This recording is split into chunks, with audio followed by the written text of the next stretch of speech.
Hello friends, welcome to the success Kendra. Friends, जिस video का आपको बेसब्री से इंतजार था, फाइनली वह वीडियो मैं लेकर के आपके लिए आ गया हूं। देखिए, आज इस वीडियो में हम लोग करंट अफेयर्स वार्षिकांक 2023 यानी कि पूरे एक साल के महत्वपूर्ण करंट अफेयर्स के प्रश्नों को हम लोग डिस्कस करने वाले हैं। यहाँ पर आप देख सकते हैं ज्ञान बिंदु जीएस एकेडमी का यह नया करंट अफेयर्स का बुक आया हुआ है और इसमें सेट वाइज प्रश्न दिए गए हैं करंट अफेयर्स के। टोटल यहाँ पर आप देख सकते हैं 40 सेट्स हैं और आज इस सेशन में हम लोग 1 से लेकर के 5 सेट तक को कवर करेंगे।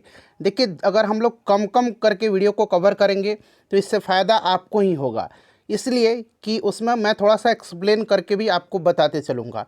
और पूरा अगर एक साथ 40 सेट का मैं वीडियो बनाऊँगा तो मैं सिर्फ आंसर पर टिक करते चलूँगा।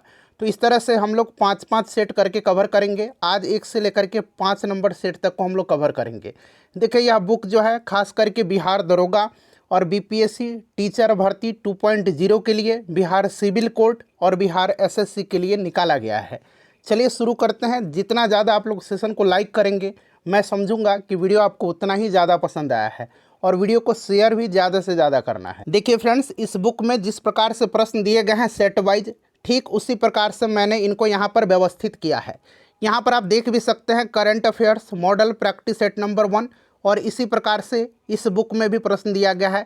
और देखिए, हम लोग सेट नंबर 1 से लेकर के 5 तक को इस सेशन में कवर करेंगे और 5-5 सेट करके पूरा बुक मैं आपको कंप्लीट करवा दूंगा।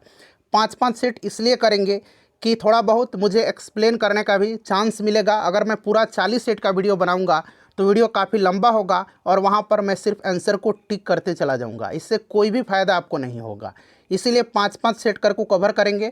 नेक्स्ट जो होगा हमारा सेट नंबर 6 से लेकर के सेट नंबर 10 तक को हम लोग कवर करेंगे। इसी प्रकार से आगे बढ़ते जाएंगे। चलिए, पहला प्रश्न पढ़ेंगे current affairs model practice set number 1 का, कि निम्नलिखित में किसके द्वारा सुस्वागतम ऑनलाइन पोर्टल जारी किया गया है। देखिए फ्रेंड्स, सुस्वागतम ऑनलाइन पोर्टल जो है यह जारी किसके द्वारा किया गया है, तो सर्वोच्च न्यायालय के द्वारा जारी किया गया। किसके द्वारा?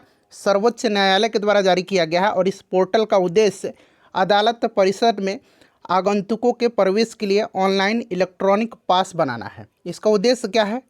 तो अदालत परिसर में आगंतुकों के प्रवेश के लिए ऑनलाइन इलेक्ट्रॉनिक पास बनाना है। और कुछ और पोर्टल मैं आपको बता रहा हूँ, ध्यान रखेंगे। ई केयर पोर्टल, यहाँ मैं लिख भी देता हूँ, ई केयर पोर्टल। ई केयर पोर्टल किसने जारी किया है? तो स्वास्थ्य और परिवार कल्याण मंत्रालय ने। चैंपियन 2.0 पोर्टल, चैंपियन 2.0 पोर्टल किसने लॉन्च किया है? तो केंद्रीय एमएसएमई मंत्रालय ने।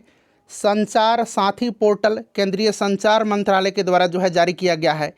Him data portal, him data portal यह किसके द्वारा जारी किया गया? तो हिमाचल प्रदेश के द्वारा।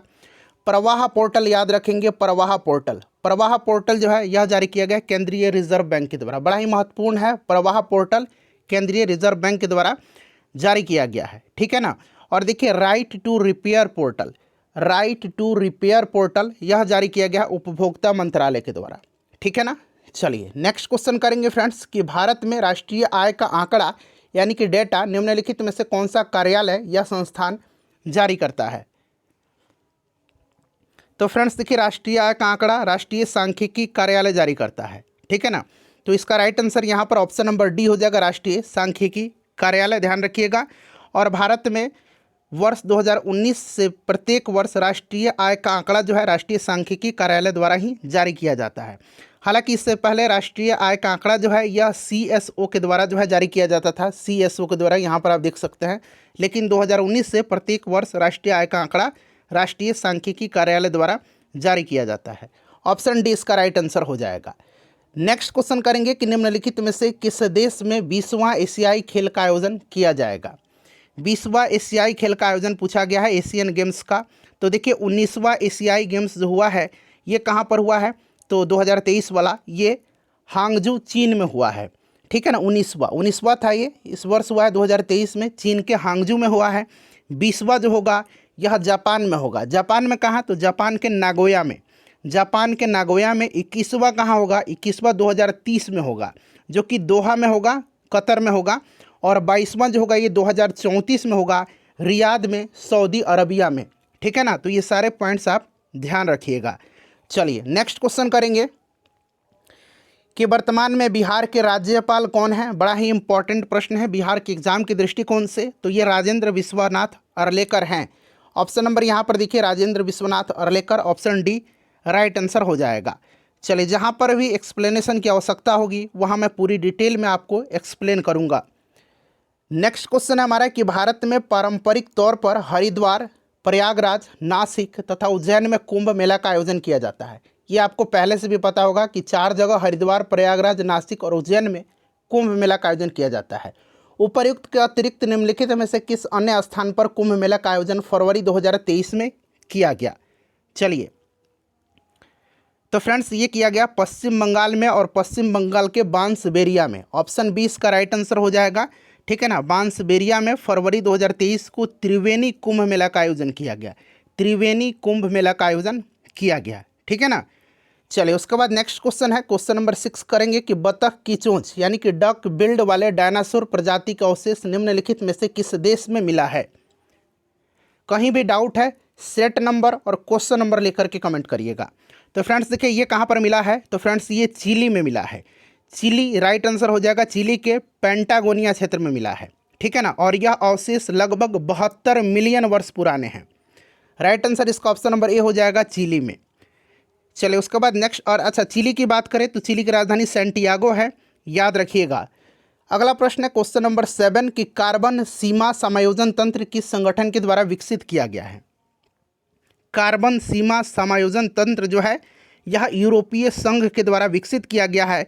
यह एक करारोपण प्लान है। ठीक है ना, करारोपण प्लान है और इसके तहत जो है लौह और इस्पात, सीमेंट, रासायनिक उर्वरक, एल्युमिनियम एवं विद्युत उत्पादन जैसे कार्बन सघन उत्पादों पर 2026 से कर लगाया जाना यानी कि टैक्स लगाया जाना प्रस्तावित है।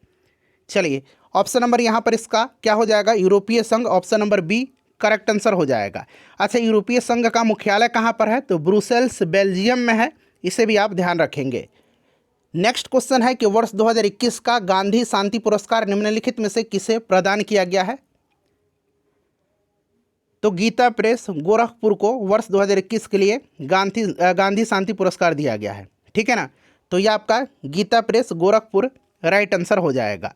चलिए, और 2020 में किसको दिया गया था, तो यह पुरस्कार बांग्लादेश के शेख मुजीबुर रहमान को दिया गया था, 2020 वाला। नेक्स्ट क्वेश्चन कर लेंगे कि निम्नलिखित में से किसे भारतीय ओलंपिक संघ की एथलीट कमेटी का। प्रश्न को ध्यान से पढ़िएगा, यहाँ कन्फ्यूजन होगा और आप लोग आंसर करेंगे मैरी कॉम, पीटी उषा। ठीक है ना, लेकिन इसका आंसर मैरी कॉम हो जाएगा क्योंकि निम्नलिखित में से किसे भारतीय ओलंपिक संघ की एथलीट कमेटी का अध्यक्ष नियुक्त किया गया है। वैसे तो आपको याद होगा कि भारतीय ओलंपिक संघ की पहली महिला अध्यक्ष पीटी उषा हैं, लेकिन एथलीट कमेटी का अध्यक्ष मैरी कॉम को बनाया गया है। इस चीज़ को आप ध्यान रखिएगा। ठीक है ना। चलिए, अगला प्रश्न करेंगे। नेक्स्ट क्वेश्चन है हमारा, क्वेश्चन नंबर 10 है कि वर्ष 2023 में विश्व कैंसर दिवस का थीम क्या है, बताएंगे। इसका राइट आंसर क्या हो जाएगा, तो यहाँ पर ध्यान दीजिएगा, कैंसर दिवस प्रत्येक वर्ष 4 फरवरी के दिन मनाया जाता है और 2023 में इसका थीम जो है वो क्या है, close the care gap. Close the care gap, जो कि ऑप्शन नंबर ए में दिया गया है। चलिए, उसके बाद नेक्स्ट क्वेश्चन कर लेंगे। अगला प्रश्न है हमारा कि महिला विश्व मुक्केबाजी चैंपियनशिप 2023 का शुभंकर किसे बनाया गया है। महिला विश्व मुक्केबाजी चैंपियनशिप 2023 का शुभंकर किसको बनाया गया है। इसका आयोजन नई दिल्ली में किया गया और इसका शुभंकर जो था ये वीरा था। वीरा क्या है, तो एक प्रकार का चीता है, ये भी आप ध्यान रखिएगा, वीरा है। चलिए, नेक्स्ट क्वेश्चन करेंगे। अगला प्रश्न कर लेंगे फ्रेंड्स। क्वेश्चन नंबर 12 है कि MQ9 समाचारों की सुर्खियों में रहा है, यह क्या है। MQ9 क्या है, तो देखिए MQ9 एक मानव रहित हवाई वाहन है। यह एक मानव रहित हवाई वाहन है और इसका निर्माण जनरल एटॉमिक्स एरोनॉटिकल सिस्टम के द्वारा किया गया है। ठीक है ना। चलिए, नेक्स्ट क्वेश्चन कर लेंगे। अगला प्रश्न है हमारा, कि निम्नलिखित में से किस देश के साथ भारत द्वारा हरिमऊ शक्ति सैन्य अभ्यास किया जाता है। देखिए, हरिमऊ शक्ति सैन्य अभ्यास भारत और मलेशिया के बीच होता है। भारत और मलेशिया के बीच होता है, ध्यान रखिएगा, ध्यान रखेंगे, भारत और मलेशिया के बीच। चलिए, अच्छा, भारत और ओमान के बीच क्या होता है, तो नसीम अल बहर होता है। नसीम अल बहर अभ्यास भारत और ओमान के बीच होता है, ध्यान रखिएगा। टाइगर ट्रम्प जो है, टाइगर ट्रम्प, ये भारत और किसके बीच होता है? अमेरिका के बीच होता है। तरकस भी भारत और अमेरिका के बीच होता है। टाइगर शार्क जो है, एक टाइगर शार्क, यह बांग्लादेश और अमेरिका के बीच होता है। ठीक है ना। चलिए उसके बाद नेक्स्ट क्वेश्चन करेंगे कि वर्ष 2026 का आईसीसी पुरुष टी20 विश्व कप का आयोजन किन देशों में किया जाएगा? तो अभी 2023 में विश्व कप का आयोजन भारत में हुआ था और यहाँ पर टी20 पूछा गया है। 2026 में इसका आयोजन कहाँ पर होगा? तो फ्रेंड्स ये भारत और श्रीलंका में किया जाएगा। भारत और श्रीलंका इसका राइट आंसर हो जाएगा। ठीक है ना। चलिए नेक्स्ट क्वेश्चन कर लेंगे 2026 में। अच्छा 2024 में कहाँ होगा? तो अमेरिका और वेस्ट इंडीज में होगा। ठीक है ना। 2026 में भारत श्रीलंका में होगा। 2028 में ऑस्ट्रेलिया और न्यूजीलैंड में प्रस्तावित है और 2030 वाला इंग्लैंड, आयरलैंड और स्कॉटलैंड में होना प्रस्तावित है। चलिए नेक्स्ट क्वेश्चन करेंगे। क्वेश्चन नंबर 15 की निम्नलिखित में से किसके द्वारा परीक्षा संगम पोर्टल जारी किया गया है? परीक्षा संगम पोर्टल जो है यह जारी किया गया है सीबीएसई के द्वारा। सीबीएसई के द्वारा, और इस पोर्टल का मुख्य उद्देश्य 10वीं और 12वीं की बोर्ड परीक्षाओं से संबंधित सभी जानकारी को उपलब्ध कराना है। तो ये सीबीएसई के द्वारा हो जाएगा। Option number C right answer. ठीक है ना, ध्यान रखेंगे। चलिए, और मैंने आपको बताया था कि युवा संगम पोर्टल यह किसके द्वारा जारी किया गया? युवा संगम पोर्टल शिक्षा मंत्रालय के द्वारा। ठीक है ना। चलिए नेक्स्ट क्वेश्चन कर लेंगे कि केरल राज्य का नाम बदल करके निम्नलिखित में से क्या करने को प्रस्तावित किया गया है? तो केरल राज्य का नाम बदल करके नया नाम केरलम करने को प्रस्तावित किया गया है। केरलम राइट आंसर हो जाएगा। ठीक है ना। केरल का पुराना नाम क्या है? तो केरल का पुराना नाम चेरलम है। चेरलम इसका पुराना नाम है। चलिए अगला प्रश्न करेंगे। अच्छा, मुगल गार्डन का नाम बदल करके अमृत उद्यान किया गया है। ध्यान रखिएगा। हैरिस पार्क जो कि ऑस्ट्रेलिया में है, हैरिस पार्क, उसका नाम बदल करके लिटिल इंडिया किया गया है। ये सब आप ध्यान रखिएगा। ठीक है ना। चलिए उसके बाद देखिए क्वेश्चन नंबर 17 है कि श्रीनगर के डल झील में देश का पहला तैरता हुआ आई हैव स्पेस स्टोर किसने जो है लॉन्च किया है? आई हैव स्पेस स्टोर जो है यह लॉन्च किसने किया है? तो यह अमेजन इंडिया के द्वारा श्रीनगर के डल झील में देश का पहला तैरता हुआ आई हैव स्पेस स्टोर को लॉन्च किया गया है। ठीक है ना। तो राइट आंसर इसका अमेजॉन हो जाएगा। ऑप्शन नंबर सी इसका करेक्ट आंसर हो जाएगा। चलिए, और उत्तर प्रदेश के नोएडा में देश का पहला वैदिक थीम वाला पार्क वेद वन खोला गया। वेद वन कहाँ पर खोला गया अगर पूछा जाए? वेद वन, तो वेद वन जो है नोएडा उत्तर प्रदेश में, और यह देश का पहला वैदिक थीम वाला पार्क है। ठीक है ना। चलिए, और हैदराबाद में भारत का पहला कृषि डेटा एक्सचेंज लॉन्च किया गया है। इसको भी आप ध्यान रखिएगा। और G20 देशों को समर्पित टुगेदर वी आर्ट नामक विशेष कला प्रदर्शनी की शुरुआत बिहार संग्रहालय पटना में किया गया। चलिए आगे बढ़ेंगे। अगला प्रश्न कर लेंगे कि उच्च शिक्षण संस्थानों में इंडिया रैंकिंग्स 2023 में किस आईआईटी ने वास्तुकला श्रेणी में प्रथम स्थान हासिल किया है? बताएंगे। अगर आंसर जानते हैं तो कमेंट भी कर सकते हैं आप लोग। तो फ्रेंड्स यह आईआईटी रुड़की को, किसको? आईआईटी रुड़की को राइट आंसर हो जाएगा। आईआईटी रुड़की करेक्ट आंसर हो जाएगा। ठीक है ना। किस में? तो वास्तुकला श्रेणी में। ठीक है ना। इंजीनियरिंग श्रेणी में अगर पूछेगा तो आईआईटी मद्रास को, चिकित्सा श्रेणी में एम्स नई दिल्ली को, प्रबंधन श्रेणी में आईआईएम अहमदाबाद को। ठीक है ना। और इनोवेशन श्रेणी में आईआईटी कानपुर को। चलिए, अच्छा समग्र श्रेणी अगर पूछे ओवरऑल तो आईआईटी मद्रास को। चलिए नेक्स्ट क्वेश्चन है हमारा, और ये देखिए अब दूसरा सेट आ गया। किसी सेट में 16 प्रश्न हैं, किसी में 18 हैं, किसी में 19 हैं। इस प्रकार से दिया गया इस बुक में। चलिए दूसरा सेट है। पहला प्रश्न है दूसरा सेट का कि निम्नलिखित में से किस राज्य की शिल्पकला गोंड पेंटिंग को जीआई टैग दिया गया? यहाँ जीआई बना लीजिए। ठीक है ना, छूट गया है, जीआई टैग जो है दिया गया है। तो फ्रेंड्स ये कहाँ का है बताएंगे? आंसर जानते हैं तो बताते चलिए। ये मध्य प्रदेश का है। ठीक है ना। मध्य प्रदेश इसका राइट आंसर हो जाएगा। Option number D, Madhya Pradesh का। अच्छा, मध्य प्रदेश के कुछ और उत्पाद हैं जैसे कि सरबती गेहूं को दिया गया है, हैंडलूम साड़ी को दिया गया है, मोरेना गजक को दिया गया है। ठीक है ना। चलिए नेक्स्ट क्वेश्चन कर लेंगे। अगला प्रश्न अगर बात करें तो दूसरा प्रश्न है कि प्रदर्शन ग्रेडिंग इंडेक्स PGI 2.0 किस मंत्रालय के द्वारा जारी किया गया है? तो देखिए प्रदर्शन ग्रेडिंग इंडेक्स जो है PGI 2.0 यह जारी किया गया शिक्षा मंत्रालय के द्वारा। तो शिक्षा मंत्रालय इसका राइट आंसर हो जाएगा। शिक्षा मंत्रालय, ध्यान रखेंगे। ठीक है ना। चलिए अगला प्रश्न करेंगे। नेक्स्ट क्वेश्चन हमारा कि भारत में पहली बार किस शहर की पुलिस द्वारा ड्रोन यूनिट लॉन्च किया गया है। ड्रोन यूनिट जो है लॉन्च किया गया है। तो ये ग्रेटर चेन्नई पुलिस ने तमिलनाडु में हवाई निगरानी के लिए भारत में पहली पुलिस ड्रोन यूनिट को लॉन्च किया है। ठीक है ना। चलिए, तो पहली जो हो पूछा गया है तो चेन्नई इसका राइट आंसर हो जाएगा। ठीक है ना। चलिए नेक्स्ट क्वेश्चन करेंगे। और यह ड्रोन जो है अंतर्निर्मित कृत्रिम बुद्धिमत्ता सुविधा से लैस है और इसे जो है ग्राउंड स्टेशन से 5 से 10 किलोमीटर तक संचालित किया जा सकता है। भारत का पहला अंतर्राष्ट्रीय, यहाँ पर देखिए अंतर्राष्ट्रीय क्रूज है ये। ठीक है ना। कौन सा है? अंतर्राष्ट्रीय क्रूज या पोत कहीं, यहाँ क्रूज बना लीजिएगा। ठीक है ना। अंतर्राष्ट्रीय क्रूज, ऐसे अंतर्राष्ट्रीय क्रूज पोत MV एक्सप्रेस। ठीक है ना।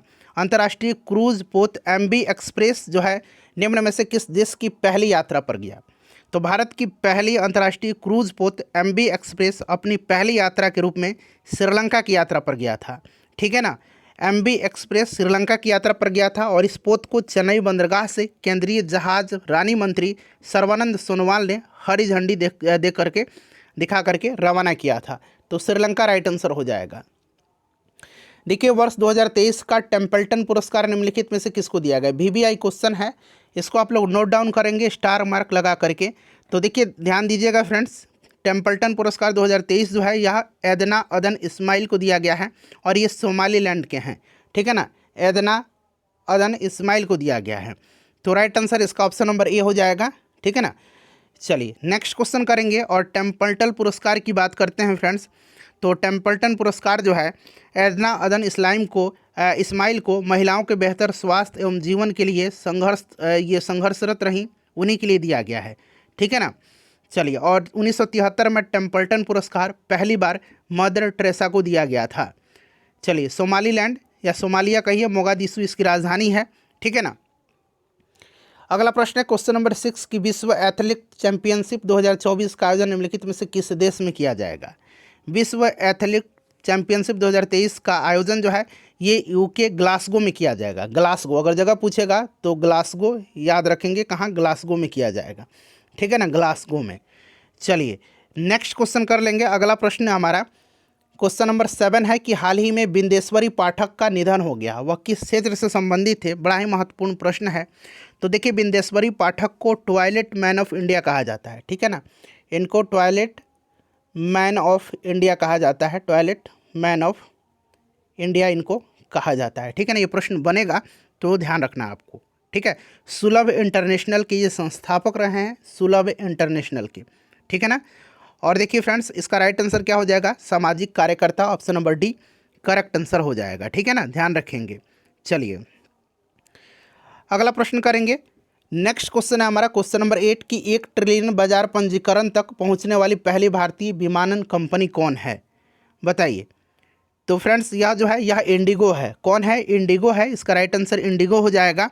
और इंडिगो की स्थापना 2006 में हुआ था और इंडिगो का मुख्यालय गुरुग्राम हरियाणा में है। नेक्स्ट क्वेश्चन कर लेंगे। अगला प्रश्न है कि किस वित्त वर्ष 2022-23 में किस क्षेत्र में सबसे ज़्यादा प्रत्यक्ष विदेशी निवेश प्राप्त हुआ अप्रैल से सितंबर? तो यह प्राप्त हुआ है। राइट आंसर इसका क्या हो जाएगा? तो देखिए, विश्व बैंक की एक रिपोर्ट के अनुसार वर्ष 2022 में भारत जो है 111.2 बिलियन अमेरिकी डॉलर का धन प्रेषण के रूप में प्राप्त किया है। ठीक है ना। तो राइट आंसर इसका जो है क्या हो जाएगा? ऑप्शन नंबर यहाँ पर आप देखेंगे तो करेक्ट आंसर इसका हो जाएगा आपका कंप्यूटर सॉफ्टवेयर और हार्डवेयर क्षेत्र में। कंप्यूटर सॉफ्टवेयर और हार्डवेयर क्षेत्र में। ठीक है ना। चलिए, और सबसे ज़्यादा अगर बात करें 22-23 में सबसे ज़्यादा जो है टॉप 3 FDI जो निवेश करने वाले देश हैं भारत को प्राप्त हुआ है, वो सिंगापुर है, मॉरिशस है और अमेरिका है। अगला प्रश्न करेंगे कि विश्व बैंक की एक रिपोर्ट के अनुसार वर्ष 2022 में भारत ने कितना बिलियन अमेरिकी डॉलर धन यहाँ आवेशन के रूप में प्राप्त किया है। ठीक है ना। तो यहाँ पर धन प्रेषण बना लीजिए, धन प्रेषण। ये छोटा छोटा मिस्टेक है, बोल करके मैं टाइप किया हूँ इसीलिए हुआ। धन प्रेषण बना लीजिए। ठीक है ना। धन प्रेषण के रूप में प्राप्त किया है। तो अभी मैंने आपको बताया भी था 111.2 बिलियन अमेरिकी डॉलर का भारत का प्राप्त धन प्रेषण विश्व में सर्वाधिक भी है, ये भी आप ध्यान रखेंगे। ठीक है। और धन प्रेषण पर विश्व बैंक के द्वारा रिपोर्ट जारी किया जाता है 111.2 बिलियन डॉलर। चलिए नेक्स्ट क्वेश्चन है कि निम्नलिखित में से कौन सऊदी अरब की पहली महिला अंतरिक्ष यात्री हैं। सऊदी अरब की पहली महिला अंतरिक्ष यात्री जो हैं यह कौन है, तो ये रियाना बरनाबी हैं। रियाना बरनाबी राइट आंसर हो जाएगा। यहाँ पर देखिए रियाना बरनाबी जो है ये दिया गया है, बरनबी या बरनाबी पढ़िए। नेक्स्ट क्वेश्चन है कि हाल ही में मलेशिया के नए प्रधानमंत्री कौन बने हैं। मलेशिया की राजधानी कहाँ पर है, तो याद रखिएगा मलेशिया की राजधानी कुआलालंपुर है। मलेशिया की मुद्रा रिंगित है। अनवर इब्राहिम मलेशिया के प्रधानमंत्री बने हैं, Anwar Ibrahim. Option D right answer हो जाएगा। चलिए उसके बाद नेक्स्ट क्वेश्चन है कि निम्नलिखित में से कौन राजा राम मोहन राय राष्ट्रीय पुरस्कार 2023 के विजेता हैं। मोस्ट वीवीआई क्वेश्चन है। इसका राइट आंसर क्या होगा, तो फ्रेंड्स ये बने हैं A B. K Prasad. Option number C right answer हो जाएगा। ठीक है ना, ए.बी. के प्रसाद। और रविंद्रनाथ टैगोर साहित्य पुरस्कार 2021-22 सुदीप सेन को दिया गया था, शोभना कुमार को और संजय के रॉय को दिया गया था। अच्छा, जेबीसी साहित्य पुरस्कार ये भी पूछा जाता है, जेसीबी, ठीक है ना, इस तरह से याद रखेंगे। जेसीबी साहित्य पुरस्कार ये पेरुमल मुरुगन को दिया गया है, पेरुमल मुरुगन को। 57वां ज्ञानपीठ पुरस्कार दामोदर मौजे को दिया गया है। यूनेस्को शांति पुरस्कार 2022 जर्मनी की पूर्व चांसलर एंजेला मर्केल को दिया गया है। गांधी मंडेला पुरस्कार 2022 दलाई लामा को दिया गया है। ये सब आप ध्यान रखिएगा।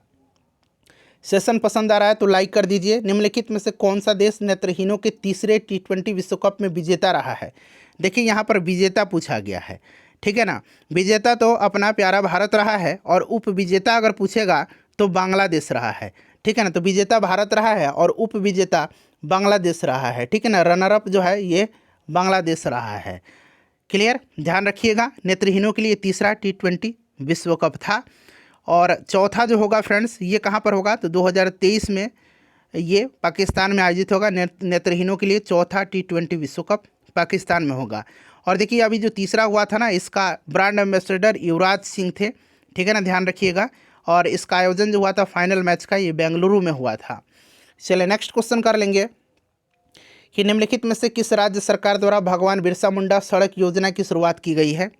तो नाम पर मत जाइएगा, ऐसा नहीं कि झारखंड टिक लगा दीजिएगा। महाराष्ट्र सरकार के द्वारा किया गया है, महाराष्ट्र सरकार के द्वारा किया गया। और इस योजना का उद्देश्य राज्य के 17 जिलों के सभी आदिवासी बस्तियों को मुख्य सड़क से जोड़ना है। चलिए उसके बाद क्वेश्चन नंबर 16 है हमारा कि संयुक्त राष्ट्र जैव विविधता ने कवक के महत्व को उजागर करने के लिए कौन सा अभियान शुरू किया है। बताएंगे राइट आंसर इसका क्या हो जाएगा। तो देखिए फ्रेंड्स यह जो अभियान शुरू किया है ये फंगा अभियान है, ठीक है ना। फंगा इसका राइट आंसर हो जाएगा, ध्यान रखिएगा फंगा। तो यहाँ पर देखिए फंगा अभियान है, FUNGA, फंगा राइट आंसर हो जाएगा।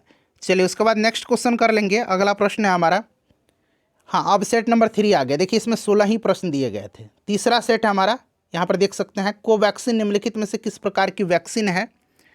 कोवैक्सीन जो है ये किस प्रकार की वैक्सीन है, तो देखिए कोवैक्सीन एक प्रकार की इनएक्टिवेटेड पैथोजन बेस्ड वैक्सीन है, यानी कि ऑप्शन नंबर यहाँ पर देखिए डी राइट आंसर इसका हो जाएगा। इस वैक्सीन का निर्माण भारत बायोटेक और ICMR के द्वारा किया गया था, ICMR और भारत बायोटेक के द्वारा किया गया था, ठीक है ना फ्रेंड्स, ध्यान रखिएगा।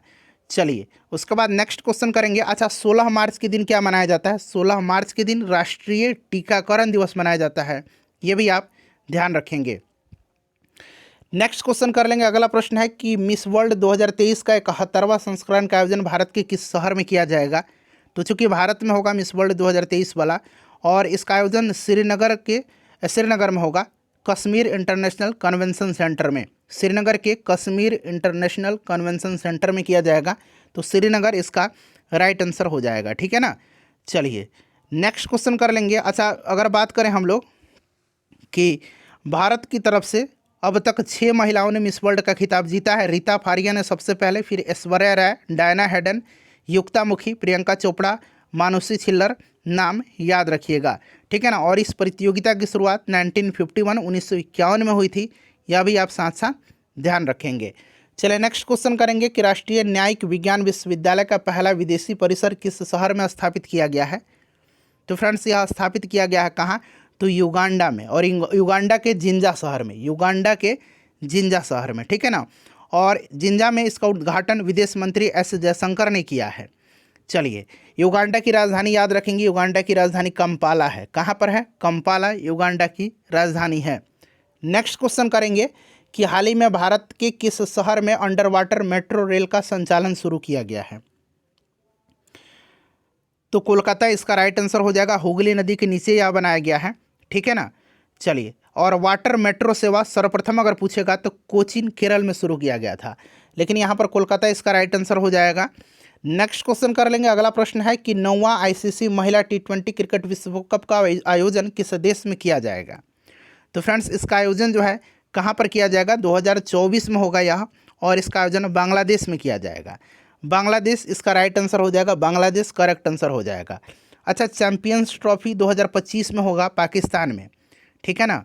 ध्यान रखेंगे, आईसीसी महिला एक दिवसीय क्रिकेट विश्व कप भी 2025 में भारत में होगा, ठीक है। ये भी भारत में होगा, अभी भारत में हुआ था, और महिला वाला भी भारत में ही होगा, ठीक है ना। चलिए, तो ये सब ध्यान रखना, आपको प्रश्न बन सकता है। निम्नलिखित में से किस मंत्रालय द्वारा ई सारस ऐप जो है लॉन्च किया गया है। तो यह ऐप ग्रामीण विकास मंत्रालय के द्वारा जारी किया गया, और इस ऐप का मुख्य उद्देश्य स्वयं सहायता समूह की महिलाओं द्वारा बनाए गए उत्पादों को ई कॉमर्स से जोड़ना है, ठीक है ना। तो राइट आंसर इसका क्या हो जाएगा, ऑप्शन सी, ग्रामीण विकास मंत्रालय के द्वारा। चलिए, उसके बाद नेक्स्ट क्वेश्चन कर लेंगे। अगला प्रश्न है हमारा कि निम्नलिखित में से किस मेट्रो के द्वारा कार्बन लाइट मेट्रो ट्रैवल नामक यहाँ नामक बना लीजिएगा, ठीक है ना, नामक पहल की शुरुआत की गई है।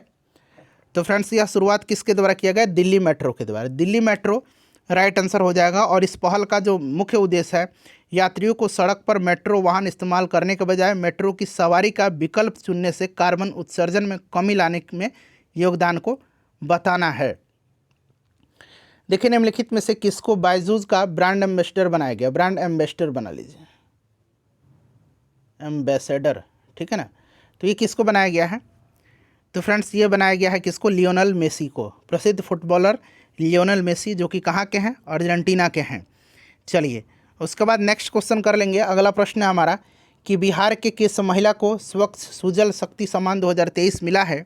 तो यह मिला है किसको, बबीता गुप्ता को, बबीता गुप्ता को। बिहार की गायत्री गुप्ता जो हैं, गायत्री गुप्ता नाम याद रखेंगे, इनको फ्लोरेंस नाइटिंगेल अवार्ड 2023 से सम्मानित किया गया है।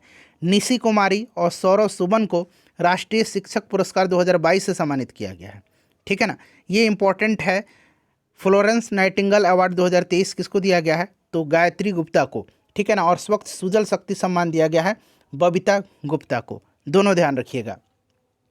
देखिए, वर्ष 2023 में जारी राज्य ऊर्जा दक्षता सूचकांक 2021-22 में निम्नलिखित में से कौन सा राज्य फ्रंट रनर श्रेणी में शामिल नहीं है। फ्रंट रनर श्रेणी में शामिल कौन सा नहीं है, तो फ्रेंड्स अगर बात करें तो इसमें से आपका कौन सा हो जाएगा, महाराष्ट्र है। महाराष्ट्र इसका राइट आंसर हो जाएगा, ठीक है ना। महाराष्ट्र इसका करेक्ट आंसर हो जाएगा, option number A correct answer हो जाएगा। फ्रंट रनर में अगर बात करें तो 5 राज्य आंध्र प्रदेश, कर्नाटक, केरल, राजस्थान और तेलंगाना शामिल थे। शामिल नहीं पूछा गया तो महाराष्ट्र इसमें शामिल नहीं था, ठीक है ना। चलिए, उसके बाद नेक्स्ट क्वेश्चन कर लेंगे। महाराष्ट्र जो था ये अचीवर श्रेणी में शामिल था, एक फ्रंट रनर था जिसमें 5 राज्य आंध्र प्रदेश, कर्नाटक, केरल, राजस्थान और तेलंगाना है, और एक अचीवर श्रेणी था। अचीवर श्रेणी में असम, हरियाणा, महाराष्ट्र और पंजाब, ये 4 राज्य थे। चलिए, अगला प्रश्न है क्वेश्चन नंबर 11 की केंद्रीय बजट 2023-24 के अनुसार 9 से 12 लाख रुपया वार्षिक आय पर कितना प्रतिशत व्यक्ति आयकर सुनिश्चित किया गया है। तो फ्रेंड्स यह 15% जो है व्यक्ति आयकर सुनिश्चित किया गया। 15% राइट आंसर हो जाएगा। 0 से 3 लाख पर 0, 3 से 6 लाख पर 5%, 6 से 9 लाख पर 10%, 9 से 12 पर 15%, 12 से 15 पर 20%, और 15 लाख रुपया से ऊपर अगर है तो 30%, 30% याद रखिएगा। चलिए, तो राइट आंसर इसका कितना हो जाएगा, 15% हो जाएगा। चलिए, और 15% हो जाएगा। 12 से 15 अगर होगा तो 20% होगा, ठीक है ना। मैंने आपको बता भी दिया। पावर फाइनेंस कॉरपोरेशन लिमिटेड की पहली महिला अध्यक्ष और प्रबंध निदेशक जो हैं ये कौन बनी हैं, तो फ्रेंड्स ये परमिंदर चोपड़ा बनी हैं। परमिंदर चोपड़ा याद रखिएगा, परमिंदर चोपड़ा बनी हैं। Option number D right answer हो जाएगा। अगला प्रश्न करेंगे कि वर्ष 2022 में विश्व एड्स दिवस का थीम क्या रखा गया था।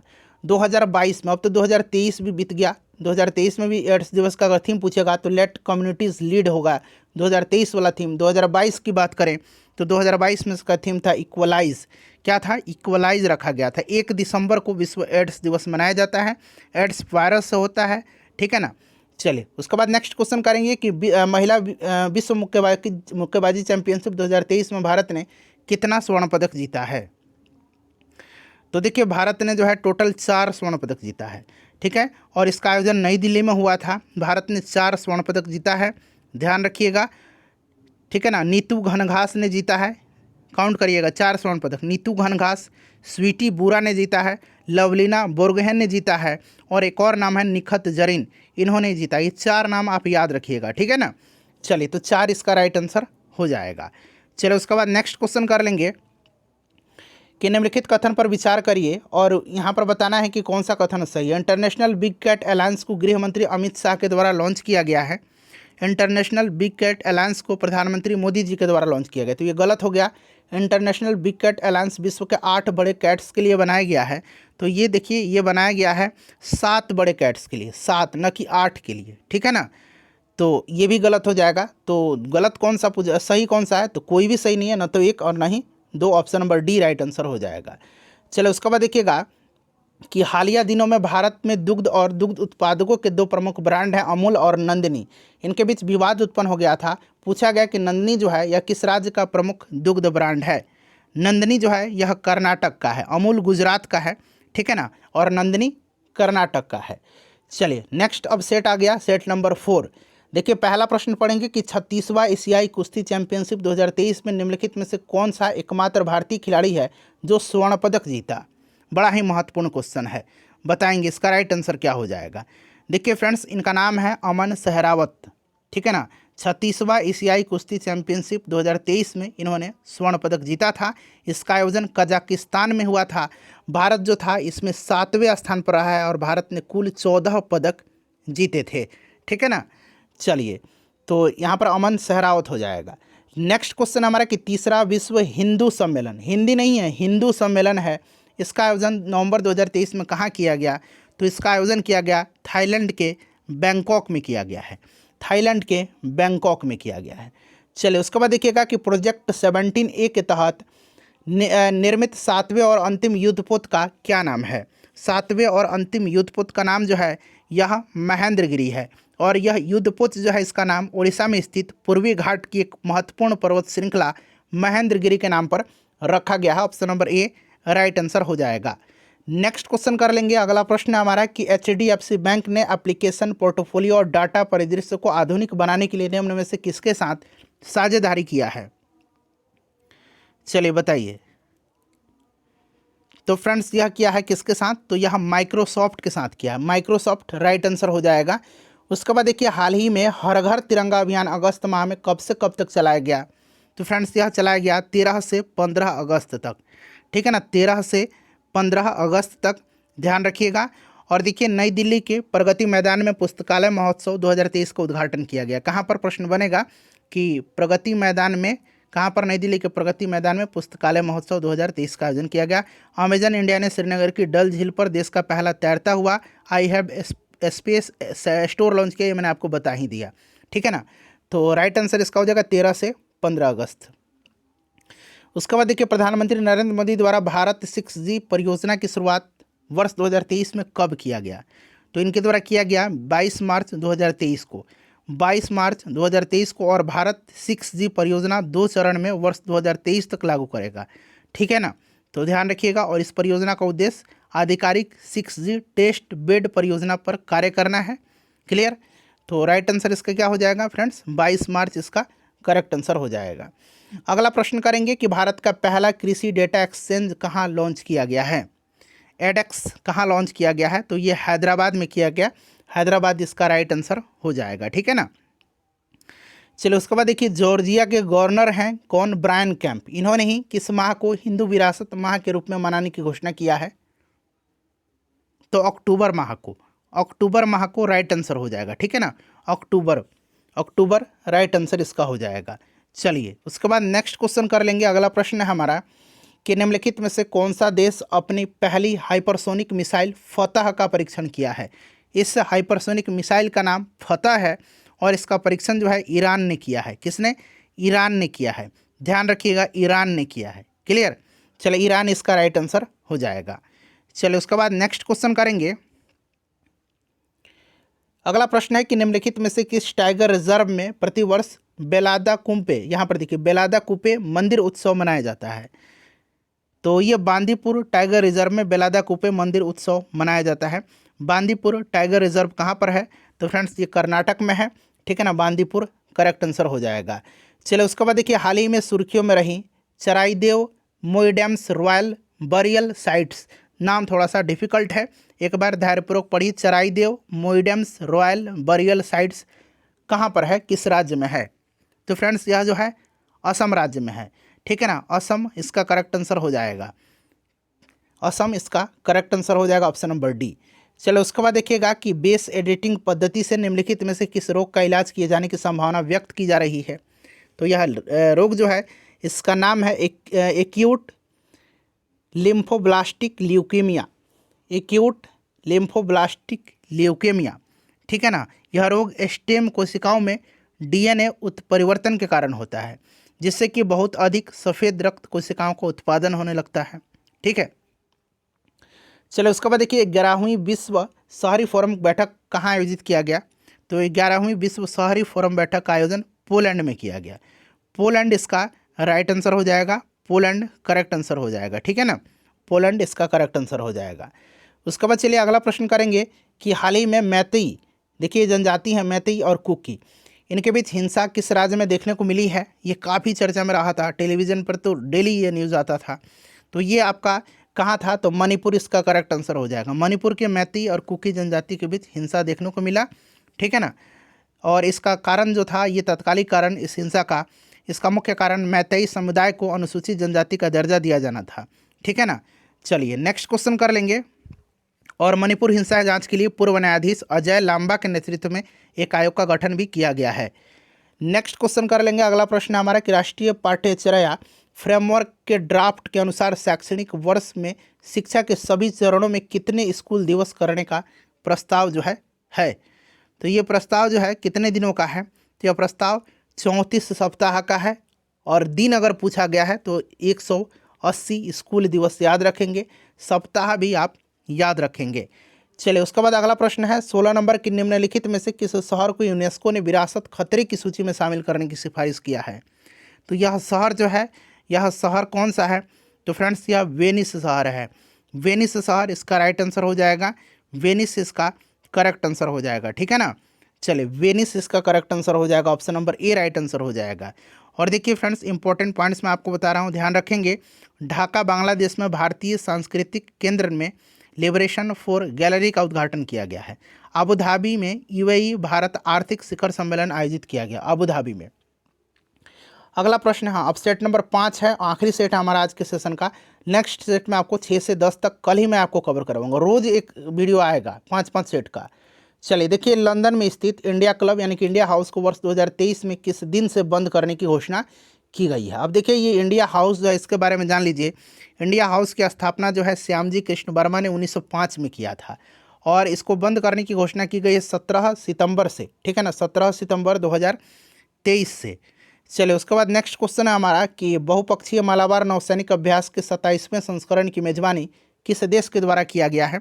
तो यह देश जो है यह ऑस्ट्रेलिया है। कौन सा देश है? ऑस्ट्रेलिया के द्वारा पहली बार इसका आयोजन किया गया है, ठीक है ना। और यह 2 चरण में संपन्न हुआ है। इसका अभ्यास जो यह अभ्यास था ये सिडनी के पास ऑस्ट्रेलिया के पूर्वी तट पर संपन्न हुआ है।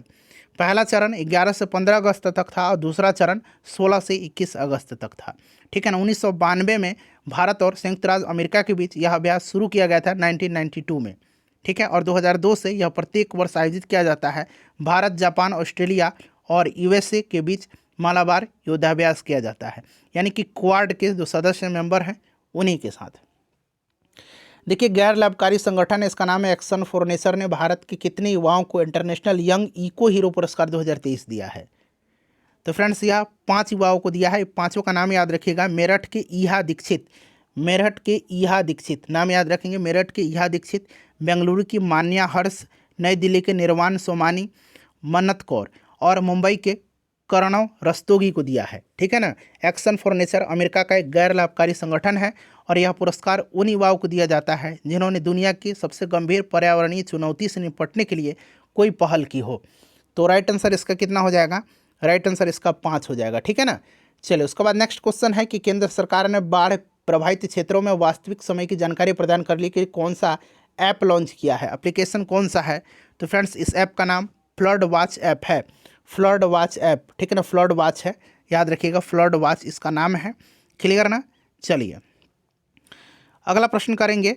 नेक्स्ट क्वेश्चन है हमारा क्वेश्चन नंबर 5 है कि भारत सरकार के सड़क परिवहन और राजमार्ग मंत्रालय द्वारा Bharat new car assessment programme Bharat NCAP शुरू करने का मुख्य उद्देश्य क्या है। एनकैप जो है ना, ये गाड़ियों की जो सुरक्षा होती है उसका रेटिंग करता है मेनली। तो मेरे हिसाब से वाहनों की सुरक्षा प्रणाली का मूल्यांकन करना जो होगा इसका राइट आंसर हो जाएगा, ठीक है ना, ऑप्शन नंबर इसका बी राइट आंसर हो जाएगा। और यह 1 अक्टूबर 2023 से लागू है, इसे भी आप ध्यान रखिएगा। चलिए कोई भी कार खरीदते हैं तो आप एनकैप रेटिंग जरूर देखते होंगे। चलिए उसके बाद नेक्स्ट क्वेश्चन है, निम्नलिखित में से किसकी अध्यक्षता में एनसीईआरटी पाठ्य पुस्तकों को संशोधित करने के लिए एक समिति का गठन किया गया है। तो ये किया गया एमसी पंत की अध्यक्षता में, ठीक है ना, एमसी पंत की अध्यक्षता में किया गया है, ध्यान रखिएगा। एमसी पंत जो है महेंद्र चंद्र पंत इनका नाम है, सॉरी महेश चंद्र पंत, महेंद्र नहीं महेश चंद्र पंत, ठीक है ना, इनका पूरा नाम है। चलो उसके बाद देखिएगा कि केंद्रीय जांच ब्यूरो यानी कि सीबीआई आधिकारिक तौर पर इंटरपोल ग्लोबल एकेडमी नेटवर्क का कौन सा सदस्य बना है। तो ये 10वां मेंबर बना है, इसका 10वां मेंबर बना है, ठीक है ना, 10वां राइट आंसर हो जाएगा। इंटरपोल की स्थापना 1923 में हुई थी, 1923 में। इसका मुख्यालय लियोन फ्रांस में है, ठीक है ना, याद रखिएगा। और इसका अध्यक्ष अहमद नासिर अल रईसी हैं, 10वां राइट आंसर हो जाएगा। उसके बाद देखिएगा केंद्रीय मंत्री भूपेंद्र यादव ने resource efficiency circular economy industry collision, यहाँ अंग्रेजी में दिया गया इसका शॉर्ट फॉर्म, ठीक है ना, resource efficiency circular economy industry collision, इसका शुभारंभ कहाँ से किया है। तो इसका शुभारंभ कहाँ से किया है फ्रेंड्स, तो याद रखेंगे चेन्नई से किया है। कहाँ से, चेन्नई से किया है, चेन्नई इसका राइट आंसर हो जाएगा, ठीक है ना। चलिए उसके बाद नेक्स्ट क्वेश्चन है क्वेश्चन नंबर 9 कि हाल ही में G20 महिला सशक्तिकरण बैठक का आयोजन कहाँ किया गया है। तो फ्रेंड्स ये गांधीनगर गुजरात में किया गया, गांधीनगर गुजरात, इसका राइट आंसर हो जाएगा option number A, correct answer हो जाएगा, ठीक है ना, correct answer option number A हो जाएगा।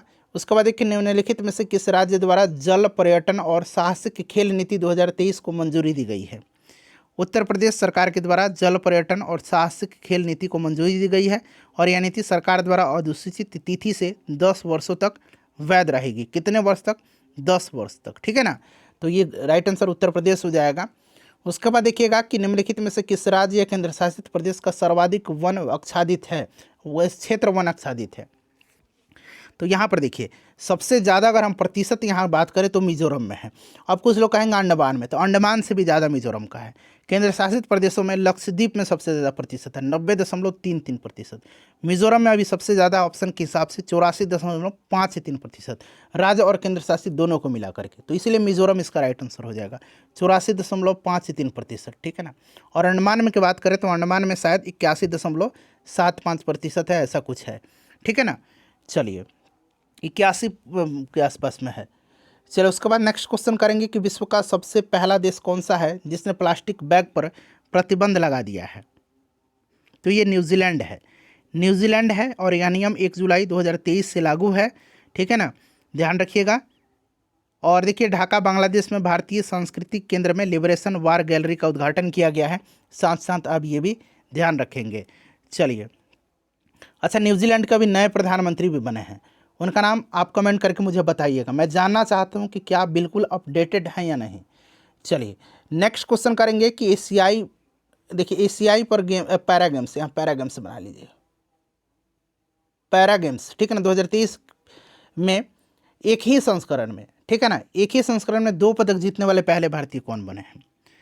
एक ही संस्करण में, तो एक ही संस्करण में 2 पदक जीतने वाले कौन बने हैं। तो फ्रेंड्स ये बने हैं अंकुर धामा, ठीक है ना, एक ही संस्करण में 2 स्वर्ण पदक इन्होंने जीता है, ध्यान रखिएगा। और एक इन्होंने 1500 मीटर और 5000 मीटर दौड़ में यह पदक जीता है, ठीक है ना।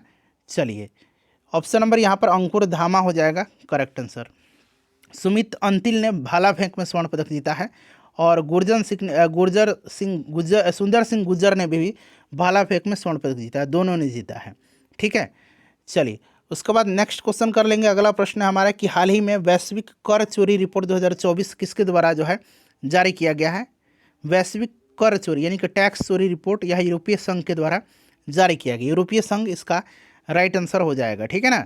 चलिए अगला प्रश्न है हमारा, क्वेश्चन नंबर 15 है कि भारत में सकल मूल्य वर्धित के त्रैमासिक और वार्षिक अनुमान किन संस्था के द्वारा जारी किया जाता है? बताएंगे इसका राइट आंसर क्या हो जाएगा। तो यह जारी किया जाता है एनएसओ के द्वारा, ठीक है ना, राष्ट्रीय सांख्यिकी कार्यालय यानी कि एनएसओ के द्वारा जारी किया जाता है, ठीक है ना। सकल मूल्य वर्धित या किसी देश के भीतर उत्पादित वस्तुओं और सेवाओं का कुल मूल्य होता है और इस कुल मूल्य में निवेश और कच्चे माल की लागत को शामिल नहीं किया जाता है, इसको भी आप ध्यान रखिएगा। चलिए उसके बाद नेक्स्ट क्वेश्चन करेंगे कि निम्न राज्यों में से कौन सा राज्य भारत में सर्वाधिक पवन ऊर्जा का उत्पादन करता है? अब बहुत लोग कहेंगे कि तमिलनाडु, नहीं, अब गुजरात आगे आ गया। तमिलनाडु था लेकिन अब गुजरात आगे आ गया, ठीक है ना। गुजरात राइट आंसर हो जाएगा, ध्यान रखिएगा, ठीक है ना। चलिए उसके बाद नेक्स्ट क्वेश्चन है कि निम्नलिखित में से किस मंत्रालय द्वारा 13 टास्क फोर्स नामक टास्क फोर्स का गठन किया गया है? तो यह इस्पात मंत्रालय के द्वारा, और इस टास्क फोर्स का उद्देश्य इस्पात क्षेत्र को कार्बन मुक्त करने और पर्यावरण अनुकूल प्रथाओं को बढ़ावा देना है, ठीक है ना। ध्यान रखिएगा, ये आपका इस्पात मंत्रालय हो जाएगा। 18 नंबर प्रश्न कि लखपति दीदी योजना के तहत कितने करोड़ महिलाओं को लखपति दीदी बनाने का लक्ष्य रखा गया है? लखपति दीदी योजना आपको याद होगा, इस योजना की घोषणा प्रधानमंत्री मोदी जी ने स्वतंत्रता दिवस के अवसर पर 77वें स्वतंत्रता दिवस के अवसर पर अपने भाषण में जो संबोधन थे उसी में इन्होंने किया था।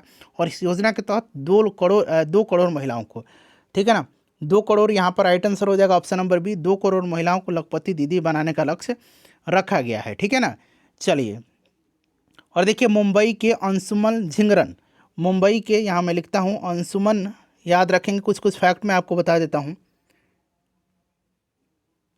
मुंबई के अंशुमन झिंगरन जो हैं ये उत्तरी चैनल पार करने वाले दुनिया के सबसे कम उम्र के, मात्र 18 वर्ष की उम्र में इन्होंने यह कारनामा किया है। चलिए उसके बाद नेक्स्ट क्वेश्चन है हमारा कि हाल ही में अमेजन सहयोग संधि संगठन शिखर सम्मेलन का आयोजन ब्राजील के किस शहर में किया गया?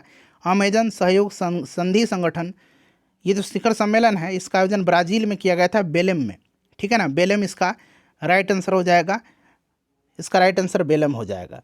तो फ्रेंड्स ये पूरा 5 सेट मैंने आपको कंप्लीट करा दिया है। सेशन को लाइक करिएगा, ज़्यादा से ज़्यादा इसको शेयर करिएगा। कल 6 से लेकर के सेट नंबर 10 तक आपको उपलब्ध करवा दूंगा।